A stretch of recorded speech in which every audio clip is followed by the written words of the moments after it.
2018, he was an assistant there, Coach Alan Mendoza.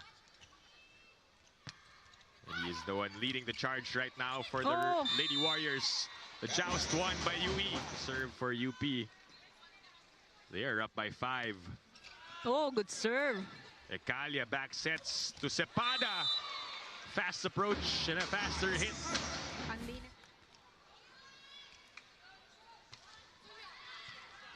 De Leon to the running Deering.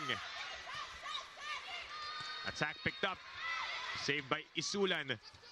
The push by Monares. Ecalia back sets to Balingit. And De Leon couldn't put it up. UE down by 3 points here in the third set. Ooh. Oh, good serve. Isulan, UP fighting Maroons, who has their 4th coach in 4 seasons.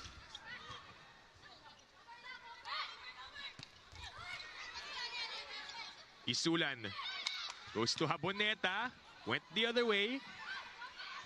Cepada through the block. Themselves properly and wag lang basta-basta tatalon dahil ang ganda nung...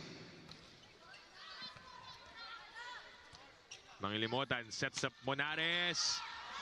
Touch from Balingit. Pangayan. Good defense. May onting buwelo doon. To the other side. Return to center, but Monares picks it up. Kabasak with the easy over. Balingit. Oh, and she breaks the block.